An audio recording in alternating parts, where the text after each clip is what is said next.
edition of Baba TV.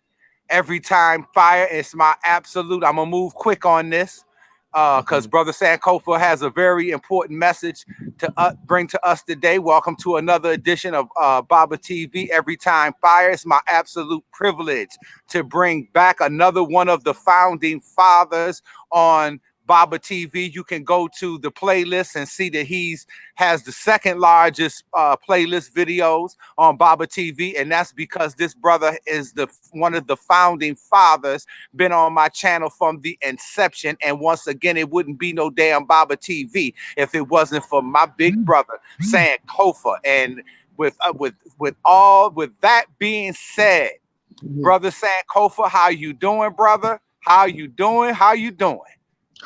Um, I'm an angry black man right now. I'm gonna be honest. I mean, I'm doing good. I'm in good spirits. My confidence levels are high, and I say that in all humility. My stress levels are low. My focus is definitely having my eyes on the prize, and that is liberation. You know what I'm saying? And in light of everything going on that has been going on, that is continually going on, um, I'm an angry black man, uh, with balance, of course, with passion, of course, and not just useless uh, anger and aggression without direction. So definitely today, what I wanted to do was direct my topic towards some things that I'm sure that the people can definitely relate to, that are critical in this day and time in which we're experiencing as a collective, as a people, as it pertains to police brutality, which is nothing but a department, right, or of systematic white supremacy. You know what I'm saying? And the effects that it's having, and what you're seeing going on in the country right now. And not only that, its inception and what we must do, you know what I'm saying, to address, to counter, and to overcome that which we see ourselves consistently facing. So I'm ready to get it in today. And I'll definitely, first and foremost, let me back up a little bit. Want to thank you, Baba, for taking your time to give me the platform to be able to express my views and definitely share my views with the platform that you have, Baba Fire Every Time, which I'm glad that I am a contributing factor to the growth and the development of your platform that has been committed to breaking mental shackles of black people and giving us knowledge. And we know that there are conscious liberation has to precede any other liberation, tangible or physical liberation. And you being a proponent of that by having a platform that is geared towards giving us liberation information that breaks shackles is always an honor and a privilege, and I humbly am grateful for being on the platform. And I thank you, my brother. So let's get it in. All right. Any questions you want to ask specifically, brother, to open it up, or do you want me to just jump right in? How you No, want brother to do it? Sankofa, I would prefer for you, in light of what's going on, just to jump right on there, brother. You know what you're doing, sir. Okay, thank you very much. Okay, so peace to the family. Watching Baba TV, fire, which you know it's fire every time. I am your brother Sankofa, longtime friend, comrade, and brother of brother Baba TV. For those who may not know me, and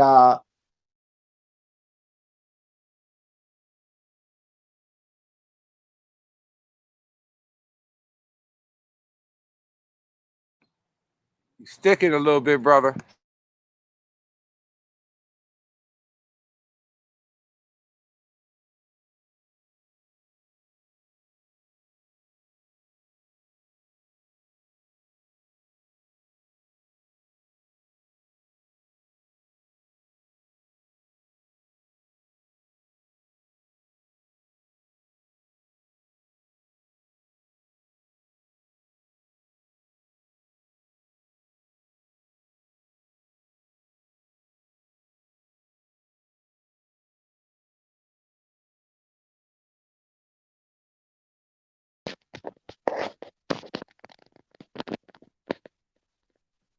Baba, I don't know what happened, brother.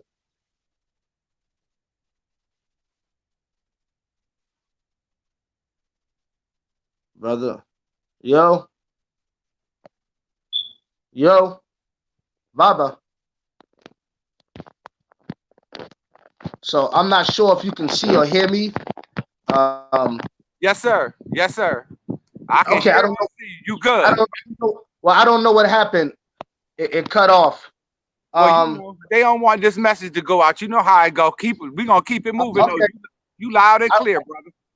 All right. So moving forward and getting to the meat and potatoes of what I wanted to talk about was what we see going on in light of the incident that took place in Minnesota that claimed the life of our brother George Floyd, um, originally from Houston, Texas, with the incident with the officer, with the knee on our brother's neck, as you see him choking the life force energy out of him relentlessly, um, and you see the demonic look in his eyes and doing it as if he was just having a great time, and it just you can just see the disregard for human life or just respect for his job. And I'm trying to put in a perspective for a purpose. And I also want to not just address what's taking place in Minnesota as far as the riots that you see taking place, which is kind of reminiscent to me, and probably you too, Baba, if you can remember the Rodney King decision, the verdict, which resulted in the riots in Yes, 1990, sir. in April of 1992. You have Mm-hmm. this much protest, although we have seen police brutality consistent and aggressive white supremacy on the police force towards black people in general, but in particularly black men over the last few years with Trayvon Martin, Eric Garner. I mean, the list goes on and on. Philando Castile. We keep seeing the replay and the repeat as if it's like a conveyor belt of systematic racism and white supremacy in the form of police Gestapo style terrorism against black people. And the reason why the video that I'm addressing is entitled speaking Brother Sankofa speaking about Minnesota and the smack ouch reactionary syndrome of black people is because I want to address definitely Minnesota and what we see taking place in real time in light of everything that we see going on. I definitely want to send condolences, my sincerest condolences, right? And my heart and prayers go out to the family, friends, and loved one of our beloved brother, George Floyd, whose life was senselessly claimed because of systematic white and institutional white supremacy has reared its ugly head and manifested again. What we need to start to do, my brothers and sisters, we're doing the right thing and being frustrated. That is natural for anybody who has any kind of humanity about them, any kind of racial love or cultural continuity about them, any concern for the betterment, the empowerment, the liberation, and justice that is needed where it is not of their people. So people being frustrated, having the animosity that you see being exhibited is definitely normal. But what we need to definitely focus on, what we definitely need to ponder, what we definitely need to hone in on as a people is having an organized, a collective organized stratagems to address the things that we constantly see. Because unfortunately, what we see in Minnesota in the unfortunate incident that took place with our brother George Floyd, it's not the first, we know that, but it's damn sure not going to be the last. It is damn sure not going to be the last. So if we understand the historicity between black people and the police force in the United States of America, we know that it is an ugly one. We know that it is gruesome. We know that it is laced with just so much hostility, aggression, racial profiling, and so much. Historically, we know this. But in light of the police force always having been a racist institution, an organization, all police forces have a history of that in America. Even the inception of the police force, formerly being slave catchers that were deputized into being protectors of property, okay? in 1851, the first police force being from the state or city that I'm from, Boston, Mass. The history of the police and black people speaks for itself. I really wanted to address the smack ouch response of black people, reaction of black people, because yes, they understand. I understand that the frustration is real. I understand that the temperament, understandably so, is real. But what we have to also ponder, what we have to also deduce, what we have to also factor in is that we need an organized, united black front to address these situations that are consistently going to happen if you understand the nature of the system and our relationship with it in which we exist in. So the smack ouch dynamic is when they shoot us on Thursday. All right, we protest Friday and Saturday, get arrested and bailed out Sunday or Monday, and go on back to work until they smack and we say ouch, unfortunately, again. So what we need to have in place, instead of just responding, rightfully so, with the anger and temperament to the injustice when it happens, because it seems like when there's nothing happening, there's nothing in place that's constantly organizing, unifying, educating us, and preparing us to deal with, the reality that we deal with as black men in the communities that we come from, with the police and law enforcement apparatuses that are in our communities that have a Gestapo style or type of attitude in dealing with and engaging with the people in the community that our tax dollars go to pay their pay their salaries. You know what I mean? So what we need to do, instead of just responding always to when the white man smacks, we just say ouch. What we need to start to do is we need to have task force. You know what I mean? We need to have organizations and movements already in place to deal with the police, whether it's monitoring them, where there's different liaisons that deal with the community and certain people in the police force. Police reform is definitely something that must be addressed. Police reform is definitely something that must be addressed, because we have issues in our community. Our issues are internal and our issues are external. The internal issues that we have and that you see as a sociological sickness in our community, such as the black on black crime, and us not being a united front on many different levels, not just when it comes to these situations, but on many different levels, is why we're so ill prepared to deal with, face, and really address in an organized manner and in an effective manner when these things happen. We're ill prepared to address these type of situations when they happen and where they happen, because we see that is something that is consistent. We see that it can happen anywhere. You don't even have to be a black man that is resisting arrest. You don't have to be putting up a struggle or a fight. You can be complying and your life can still be taken from you. You can be complying and putting your hands behind your back. You can still be tackled down, choked out. And it historically has a lot to do with the perpetuation of the barbaric, savage, and criminal imagery of black men that have been portrayed about us. Nowadays, more so through our music and through different vehicles of information that gets to people that kind of perpetuate the already stereotypical black, as it pertains to crime and black male aggression, that has been perpetuated so much and is so entwined in the fiber of American history and culture. You know what I'm saying? That it proliferates through the art form of music and other different things, that a lot of people who don't really know black people like that already view us as a collective, you know what I'm saying, as a certain kind of way, because of the perpetuation of the savage, criminal, and unruly image that keeps going on the conveyor belt, okay, of imagery that is portrayed about us, if that makes any sense. You know what I mean? So what we have to do is we have to start to address these things. Not that nobody is doing it, but you have a lot of organizations and cliques and in groups and in sprinkles that are few and far in between. People really start to need the network, family. Like, you know what I'm saying? Because unfortunately, we have yet more to see. There is yet more to come. Unfortunately, George Floyd isn't going to be the end. It wasn't the first one. We seen just last week, I mean, a black man can't even go jogging. You know what I'm saying? My heart and condolences goes out to the family of Ahmaud Arbery.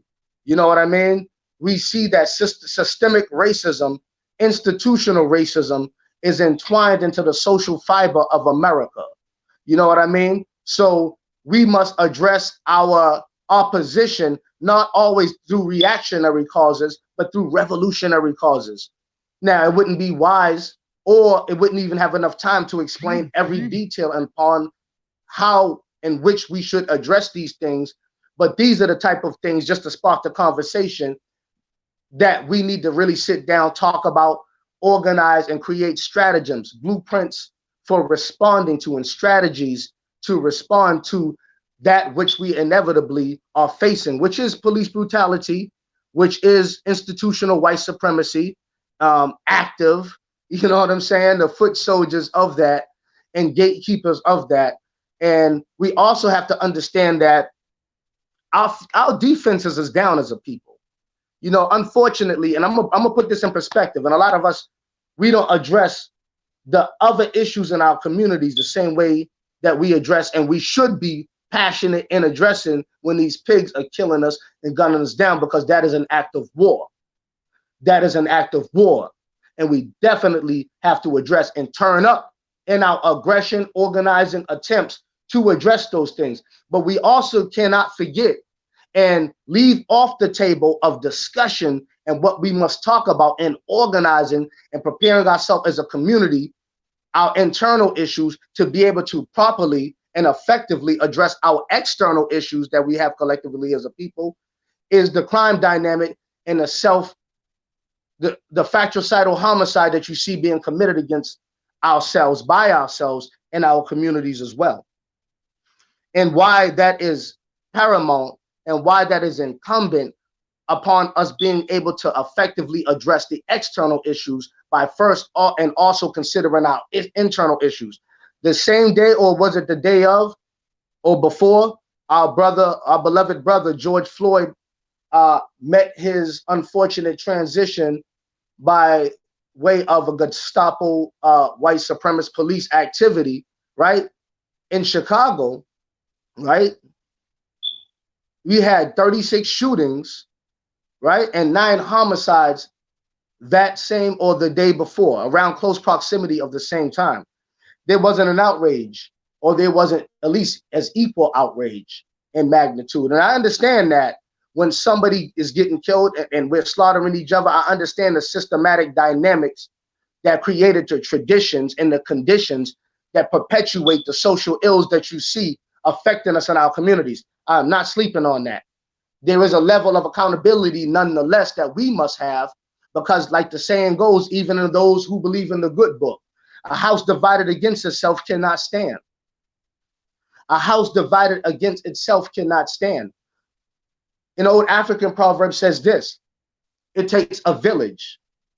It takes a village to raise a child. Or in our times nowadays, it would take a community. But see, the defenses internally speaking of the community is not in good standing in amongst itself.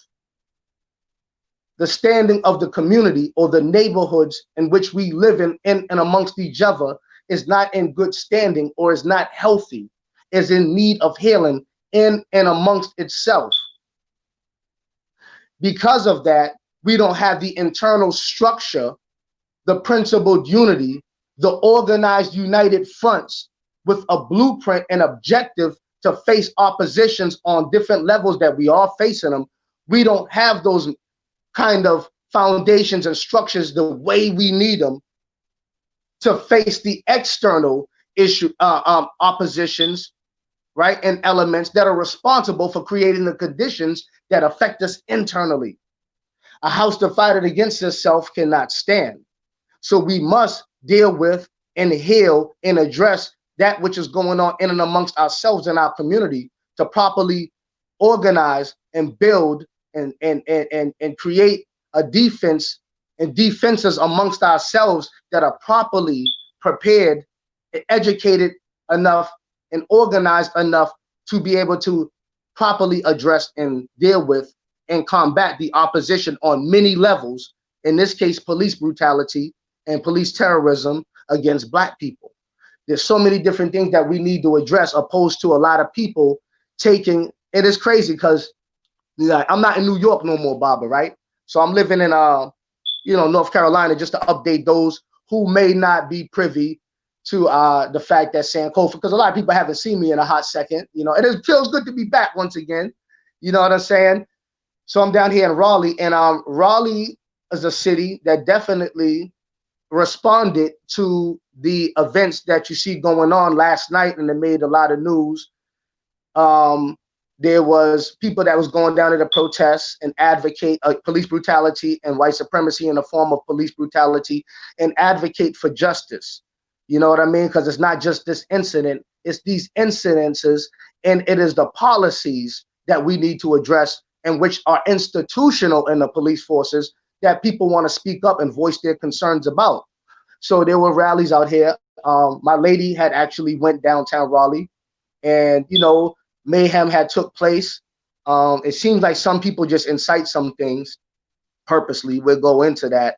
And as a result, tear gas was thrown, rioting took place. And when the smoke cleared, it looked like, just straight up anarchy, with broken windows of institutions and establishments, smoke, people laid out, people in cuffs. I mean, it was a lot. It was almost reminiscent not only of the 1992 riots that took place as a result of the Rodney King verdict of not guilty for the 4 white racist officers who beat him into oblivion. It was reminiscent of that, and a little bit of the 60s in Watts. Like it was just reminiscent, and you see this going on, and you see people of other cultures, ethnic groups, and races even appearing to stand up on our behalf. Now, me as a bona fide Pan-Africanist, Black nationalist, and hardcore revolutionary Black militant, I commend and applaud the sincere people in their attempt, because I do believe some people are just sincere in what they see in their outcry and their response in the form of their outcry towards the injustices that they see Black men facing. I don't, I'm not going to sit there, and some people say that's up for debate. That's not the point I'm trying to make. However, I am going to say, for those who are sincere in their attempt to stand up and fight for these causes, much respect to them. But the primary onus, Baba, family listening, the primary onus is on us.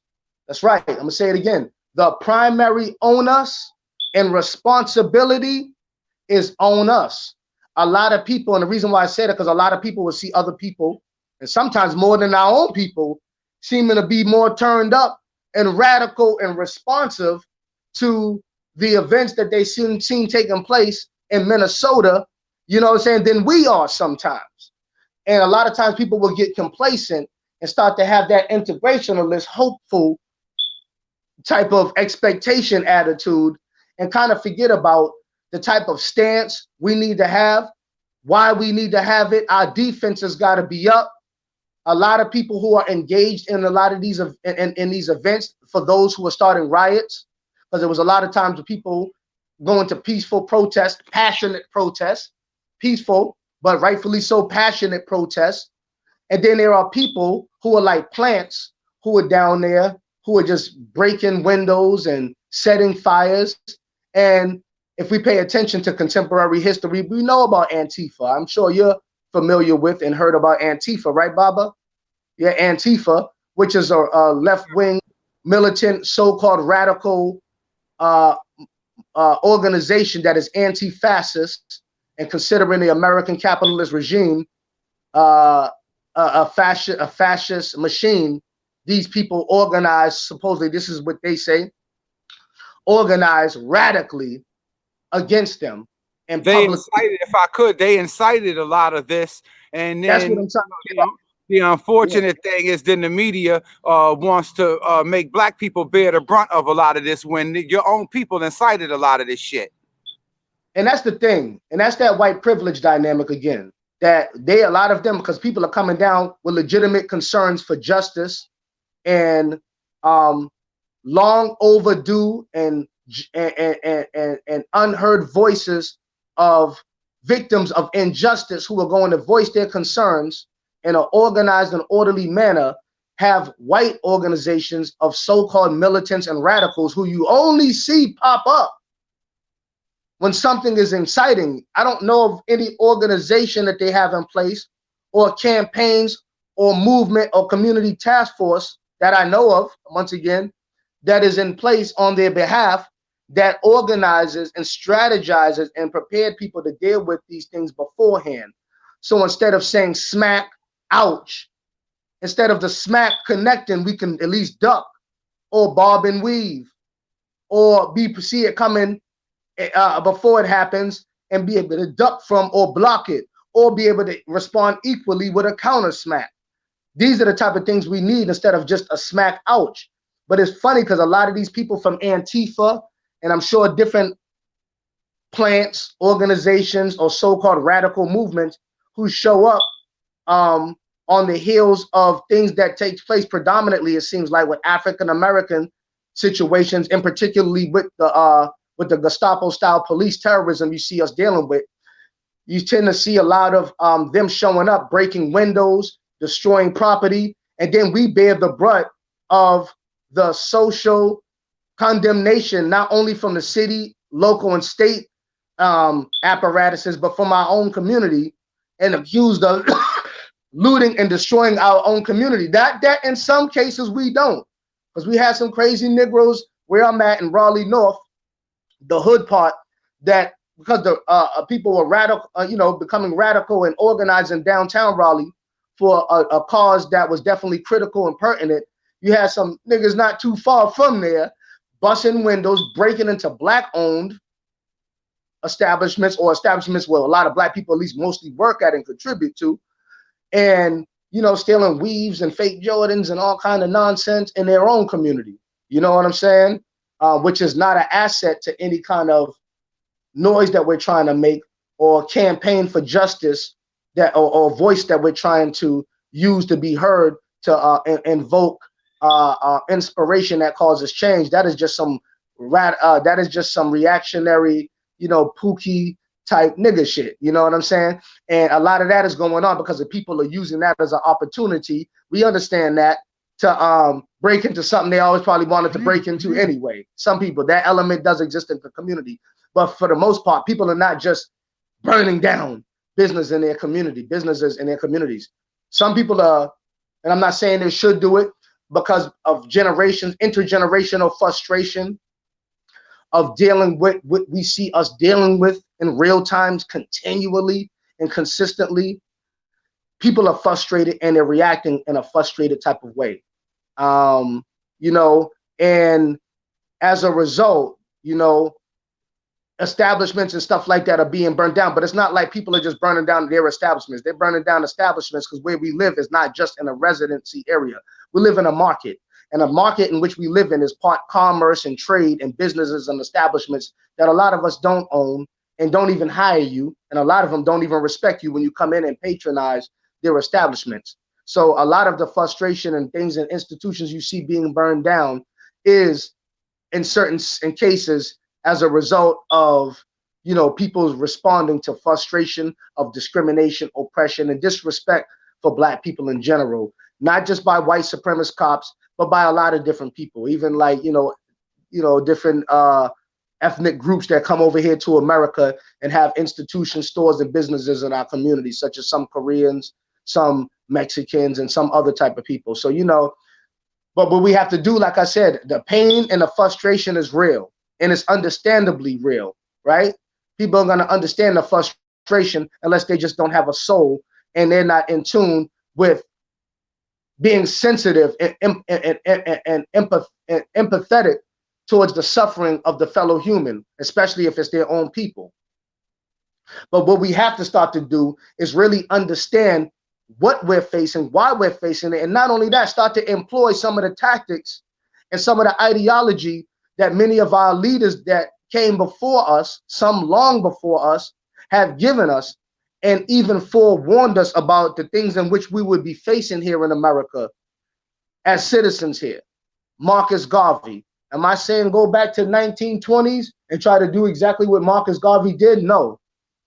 But we have a great leader with a great vision and a great blueprint that we, and a great template, therefore, that we could build upon and that we can organize upon for those who are interested. Everybody is not going to be interested in the same things, and we do understand that. We're not a monolithic people, but even though we are not a monolithic people, we have a common thread of an opposition that we're facing, and therefore a common destiny or outcome which could be detrimental if we don't organize on the collective issues that we have in common, regardless of our differences.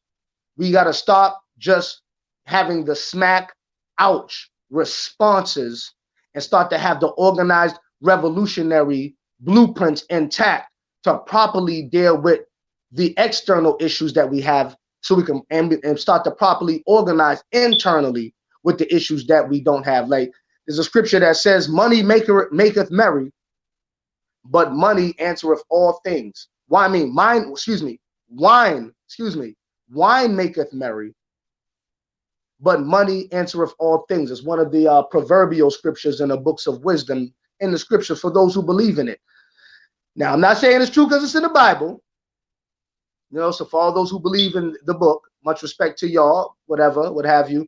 But it's not true because it's in the book. To me, it's true because it's just a universal truth.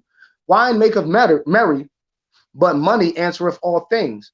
Meaning, in a capitalist regime like America, where the dollar bill is God, that's why it says in God we trust, and that dollar bill is backed by gold, oil, diamond.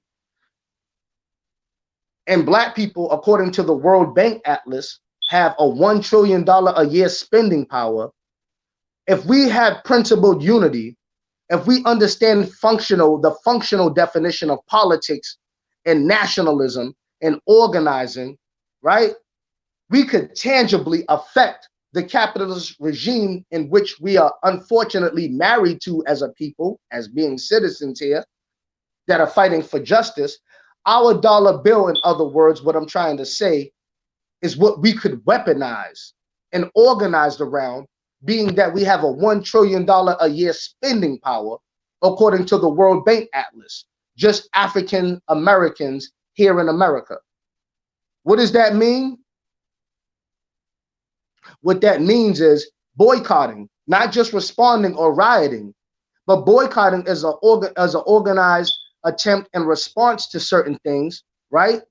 That because your dollar bill, and because as it stands, black people only produce 1% of what we consume. So therefore our money is circulating outside of our community more than it is, more than any other people. Asian, Latino, Caucasian, and other ethnic groups, East Indian, their money is circulating in the community where you see a concentration of them in certain hubs in their community for days, weeks. Ours only circulates in our community. It's tying into the point too, right? So if we start to hold back our dollar, which takes an organized, unified, collective effort, we don't have to believe in the same thing or have the same diet. We don't have to face the same direction when we pray. We don't have to have the same political methodology or ideology. But we know we have a common thread enemy that is systematic and institutional. And when we organize on that premise for the collective objective, for that which is in our best interest, we support, right? And we participate in common thread objectives that is geared towards the best interest of the people on a collective level. So by holding back our dollars in certain things, $1 trillion a year spending power by a people that are only 14% of the population here in America, whoa, you know what that can do to stifle the economy? And when you stifle the economy of an institution and regime of America, which is a corporatocracy, United States of America, which is a corporate entity that is rooted and founded on capitalism, by doing that, they have to sit down and talk with you. Am I saying that is the solution? Am I saying that is salvation for those of our people out there who want all the answers in a short video and want you to give the detail and every detail that you would be able to convey in a brief video. No. But these are things that are critical that the people who don't believe in the same things and do things the same way could immediately do collectively, no matter where they're at and where they stand, and impact a change immediately to some degree, or impact some response to some degree where they may be, regardless of what they believe, what level of understanding of knowledge they are in, or their political or ideological foundations. So like we need to have unity, and a lot of people warned us before that. The Panthers tried to politically educate us.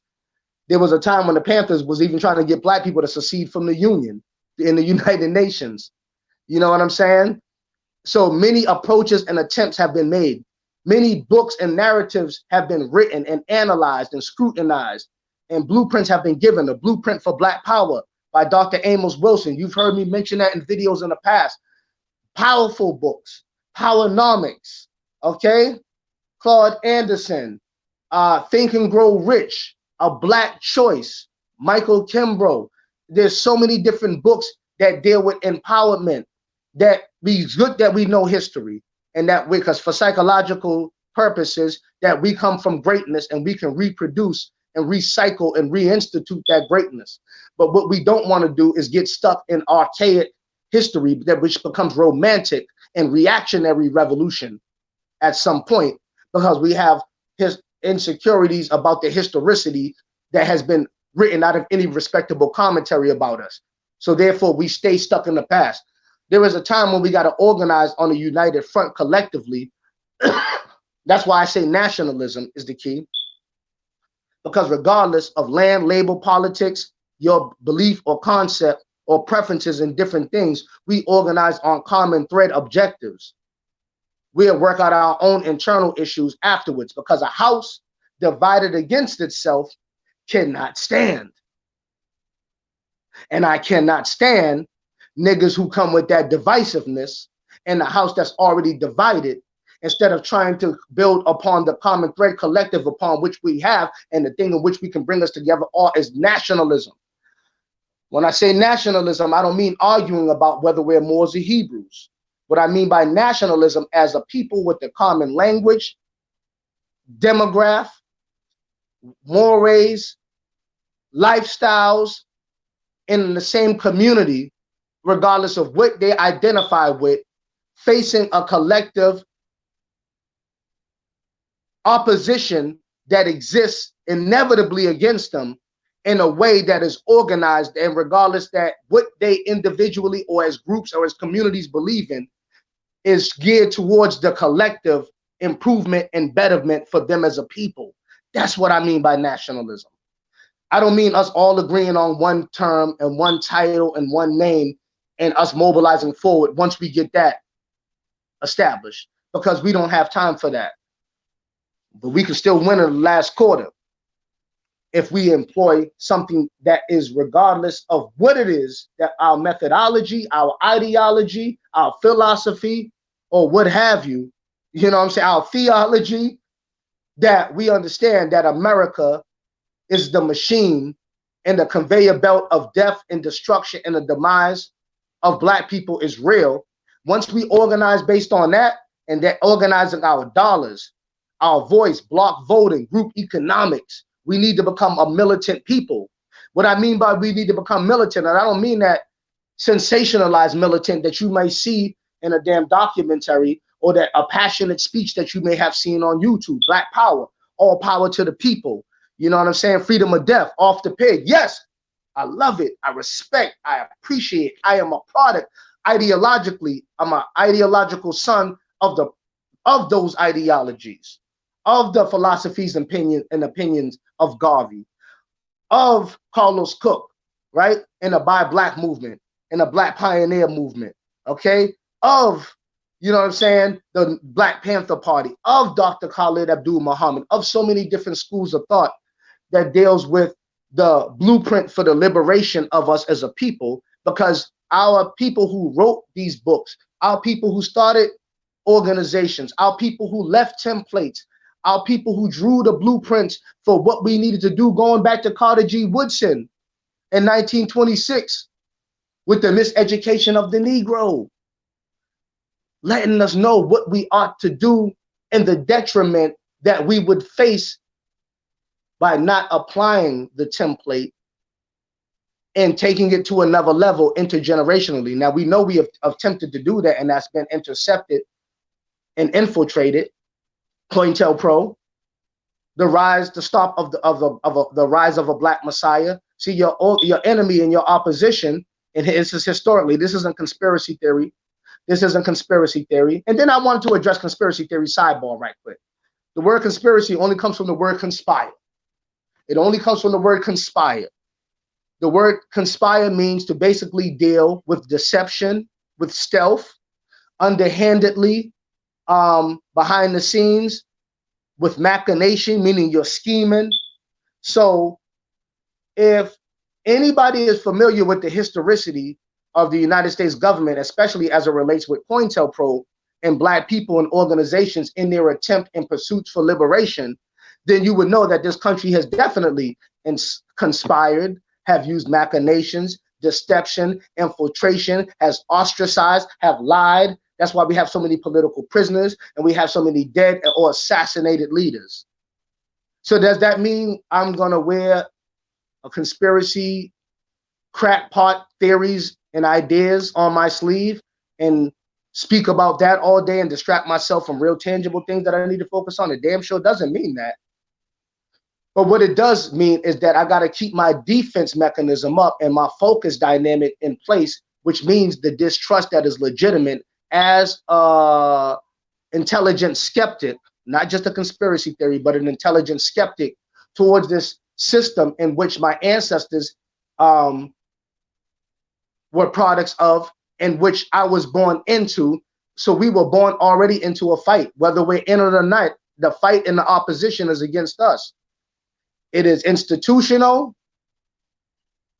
it is intergenerational, and it is highly organized. So if we don't institute and organize and blueprint and structure countermeasures and dynamics, some things you can't just talk about on here, but I'm sparking the conversation for where we need to go from here. That is the intention of me calling it the smack ouch dynamic or response dynamic of Black people. When they smack, we say ouch, opposed to knowing that this is institutional and structural and systemic, and we have measures always in place to deal with that and meet that head on. The Jews have the Anti-Defamation League.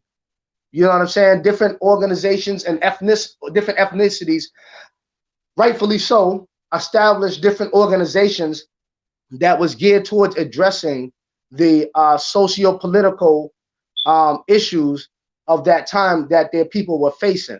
And they came and responded with an organized effort and stratagem to counter that which their people were facing, or whatever struggle their people were facing. And it was geared towards the best interest and the betterment and the improvement and the empowerment of their people. And we definitely have a history of doing that. I don't buy into the we were just always victims. We have great examples of leadership, of people who made amazing and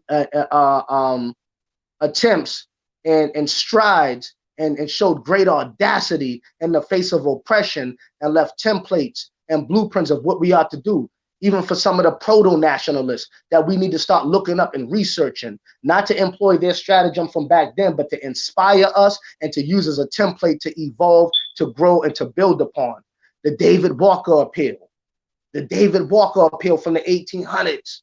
These are proto-nationalists. The people that were who was in my hometown of Boston at a certain point in juncture of his and tenure of his history as well. You know what I'm saying?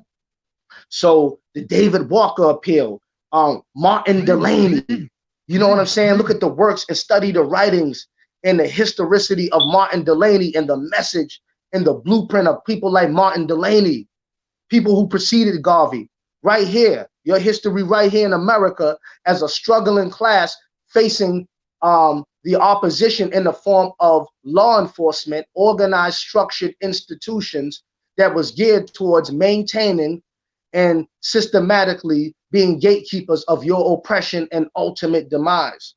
We have to realize that is what we're facing. We have to realize that's what we historically have been facing, not playing the blame game. The blame game is when you're just talking about the problem, but you're not organizing and strategizing a solution. The blame game is only when you're talking about the problem, articulating the problem, but not trying to come to a common ground solution orientation. That's when it's the blame game. Or it is just emotional masturbation. You know what I'm saying? Even though the passion can be real, it comes to point of time where the own us is own us. Where the own us is own us. So we have to be the primary people who are on the front line organizing and sacrificial lambs for the liberation of our people on whatever level our skill set, our audacity, our knowledge, or our stages and growth and in consciousness allows us to be at. We need to apply that, and we need all hands on, or all minds and all on deck in whatever form, shape, or fashion in which they are able to contribute. You know what I'm saying? Because we haven't seen nothing. 2020 has been an ill year, man. I mean, with the coronavirus, you see our people dropping in record numbers, and that has a lot to do with a lot of different things that I won't go into. I've lost a lot of people this year personally. I mean, our people are out there, we're in pain. I mean, we're losing people. I mean, the health crisis, and it has a lot to do with the wealth gap and insurance, and a lot of people treating you based on your insurance, because in America, your net worth, to the people who control shit in this capital regime, your net worth determines your personal worth to them. But we can't let our net worth determine our personal self-worth. We got to have and place a higher premium on ourselves as a people, as a collective, and organize and strategize based on that. You know what I'm saying? The way we treat ourselves and the way we deal with ourselves internally is a house divided against itself and a village not in good standing. So therefore, those who are from the external elements of opposition can come in and loot and pillage and destroy and kill, because we are so divided against each other that they don't feel threatened to even in broad daylight kill you on camera. Because a lot of the perception of us is that these niggas only kill themselves. They're only reactionary against themselves. When cops kill them, then they stand up, but they kill each other all the time. Look at the record number of homicides going on in their community. This is what they say. This is what people say. And perceptually, there are points to that. But I know we got to clean up our backyard, and we got to deal with primary responsibility, secondary responsibility, and we got to deal with things in layers, and we got to deal with things categorically where they apply, and not try to use other things as scapegoats to try to offset and not focus on things that are critical in our community. Police brutality is something that we have historically have been facing, that we will continue to be facing. But how are we going to face it moving forward? What are we going to do to organize and strategize and to better prepare ourselves to deal with the inevitability of that which we are systematically faced with, which is police Gestapo type terrorism? Look at in Germany in the 1930s. In Germany in the 1930s, just as a sidebar point, you see that it was the police or the law enforcement apparatuses that was used to bring about what was called the Holocaust. Now we see in our Ma'afa, which is our struggle and plight as a people over here, the police and our history with the police, you know what I'm saying? You see it on a rise, and you see it happening to a point where institutional racism is something that we have to face, along with all the other social ills and issues internally, especially, that we have to deal with. So we have to categorically address our issues, because we have to be the primary people on the front line of our own things. A lot of us are waiting for a savior. A lot of us is waiting for our leader, for God to give them the strength and the power to manifest some magical greatness. A lot of us, and I'm not knocking you for that, and if I do sound like that, part of my euphemism, because that's all I'm being, is euphemistic to try to convey a point at hand. You know, a lot of us is waiting for a miracle. But in the meantime, God bless the child that got their own. Meaning, we got to do something for ourselves. Other races of people are waiting for a Messiah or a change or a revolution or something like that. Jewish people believe in a return of some kind of messianic, some of them, but that's not stopping them from organizing on the ground here and now. Instead of waiting for some pie in the sky after they die, many other people are organizing for something sound on the ground while they're still around. And we definitely need to employ that reality to our struggle dynamic. You know what I'm saying? We definitely need to stand up. If they're killing you, whether you're not struggling or you are, then God damn it, you better struggle with some fiercity, with some strength, with some bite back, some fight back, and some revolutionary, organized, and intelligent aggression. It is incumbent because our existence is dependent upon it.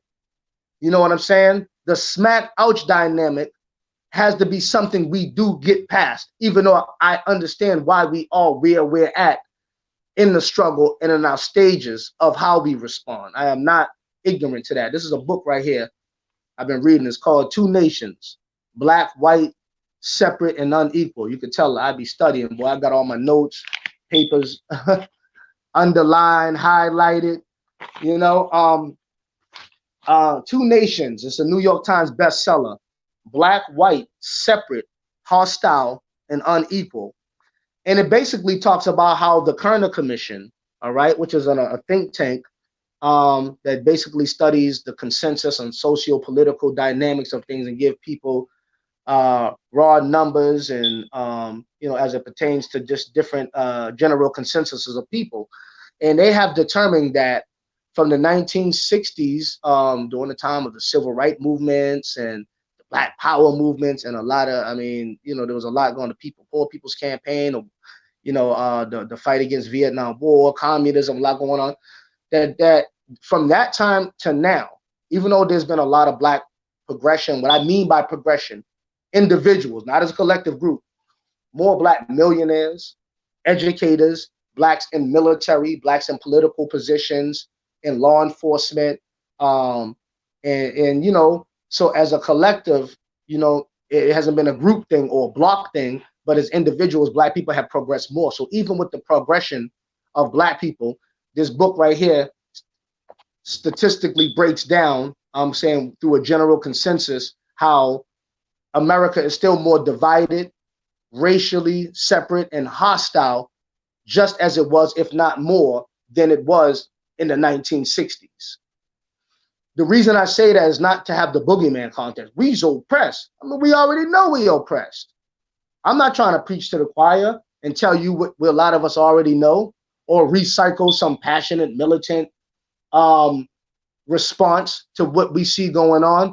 But however, when you know the severity, the detailed, the tiered organization and stratagem that is systematically lined against you, you take into account the seriousness that you must begin to start to organize predicated upon. You start to put it in perspective, and you start to have a broader scope, a more intelligent and knowledgeable and comprehensive understanding of what it is that you're dealing with in order to properly strategize to begin to deal with it on different stages, because it does take stages. Everything happens in stages. We don't want to be jumping the gun with no romantic revolution kind of concepts either, you know what I'm saying, and work against your damn self.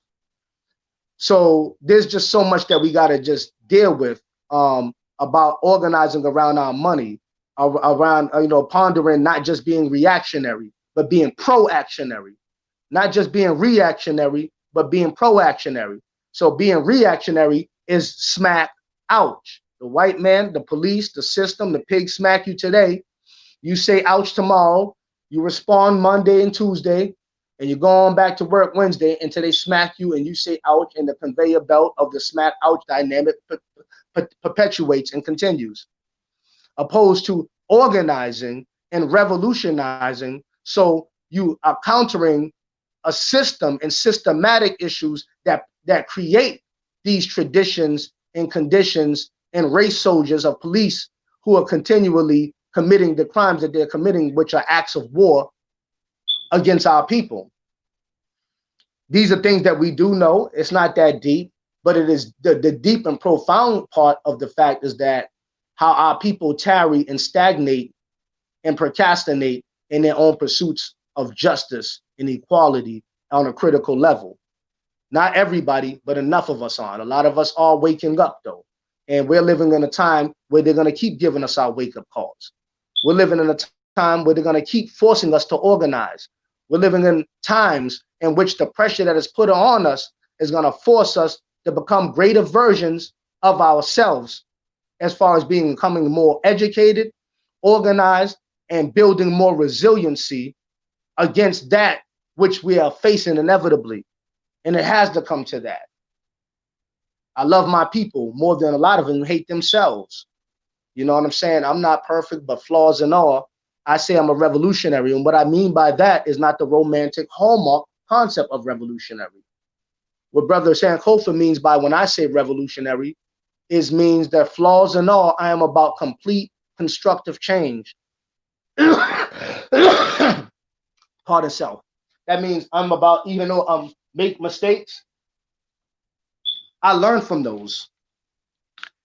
And I look at that as lessons in this journey, because life is a journey, not a destination. And in this journey called life, I utilize mistakes.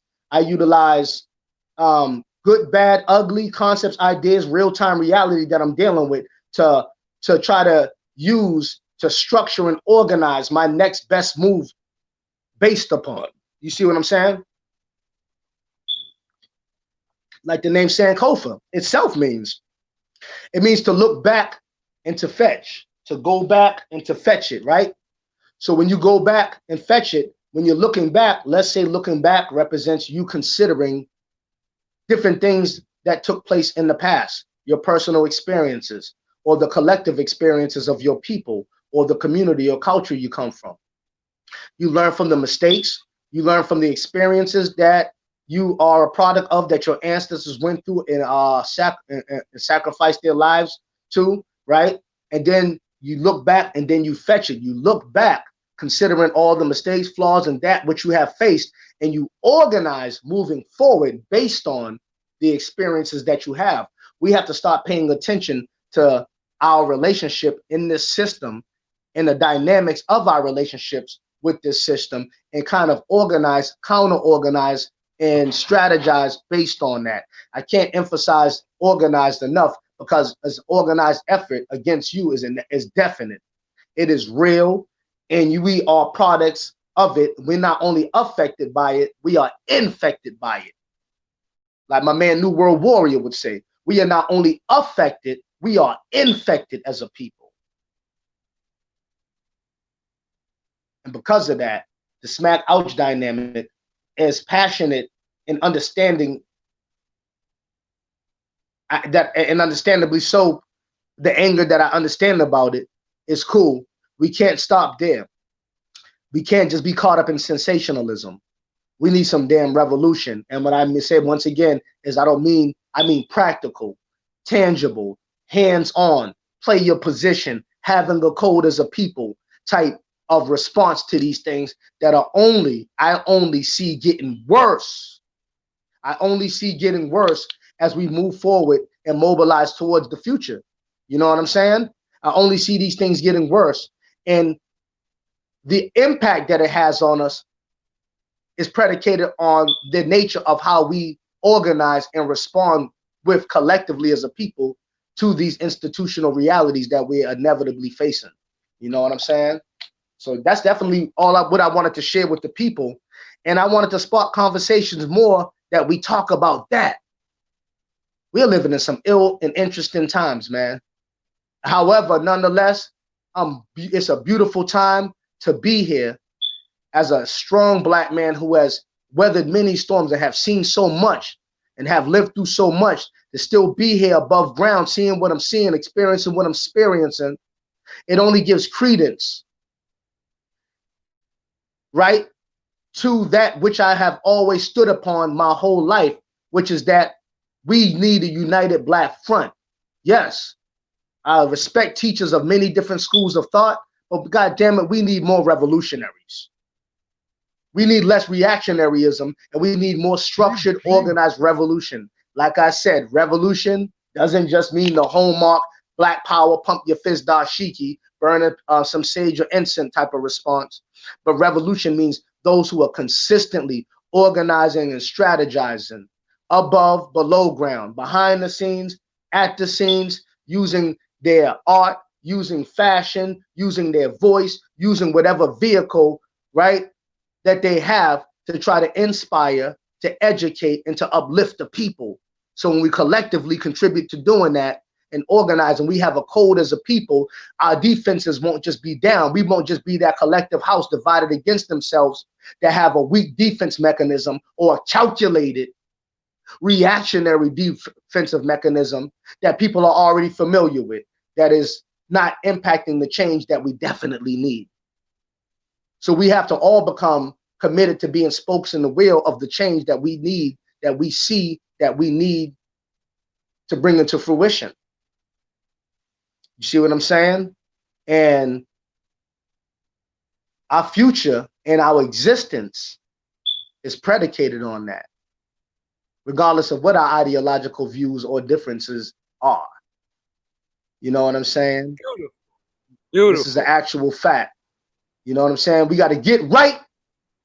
As a people, we got to get right, or we're going to get left behind. We got to get right, or we're going to only be left right where the hell we're at. The own us is own us.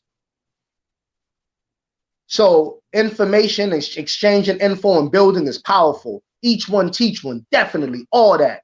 Get your knowledge in whatever school of thought that you're passionate about. But let's consider the common thread reality of principled unity and nationalism in a structured and organized manner. The Panthers had the 9 local objectives, the 10-point platform. We need that and some, because the own us is on us. We are the problem because we are divided and don't have enough, not none, but enough principled unity. So we are the problem, but guess what we also are? We're also the solution. And that's what the beautiful thing is. We can win in the last quarter. The onus is on us. Smack, ouch, or organized revolutionary response. That's what we must and what we need to consider.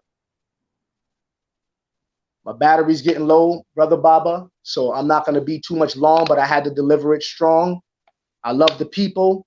I love the platform. Thank you for those who have took the time out of your day with everything going on and in your busy schedule where you could have been doing anything else, for tuning in to your brother. I appreciate, love the support from the people. I even understand, I even respect, and you know what I'm saying, the critique and the hate that I get, because it's all pertinent for my growth as a person and our growth as a people.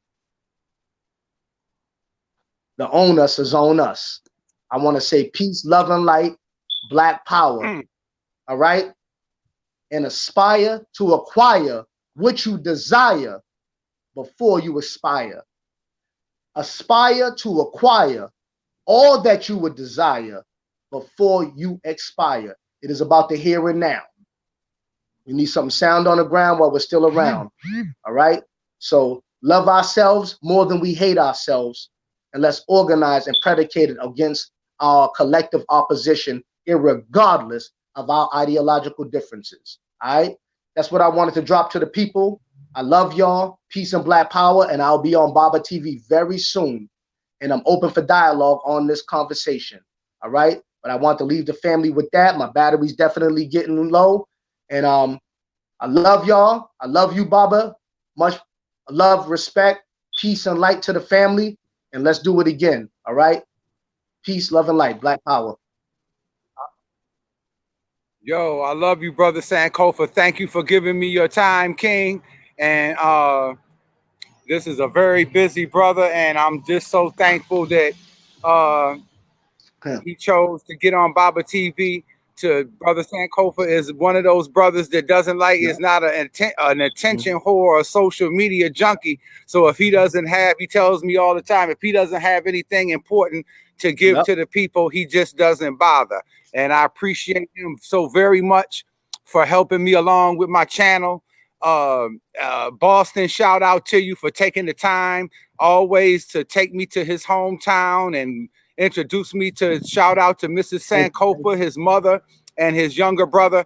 And I just thank him so much for taking the time out with Baba TV to take him around the Boston and to build up my channel. Family, go on the playlist of Baba TV and you will see Sankofa playlist. He has the second largest playlist on Baba TV because he is one of the founding fathers of my channel. It will remain right where it is, no matter where I walk in life. Those founding fathers will always remain on my channel and will continue to be on Baba TV. With that being said, peace, love, and light. And the sun's going down. And you know, as our brother Malcolm X said, when the sun goes down and it gets dark, it's even Steven. Sun downtown. All right, peace, love, and life.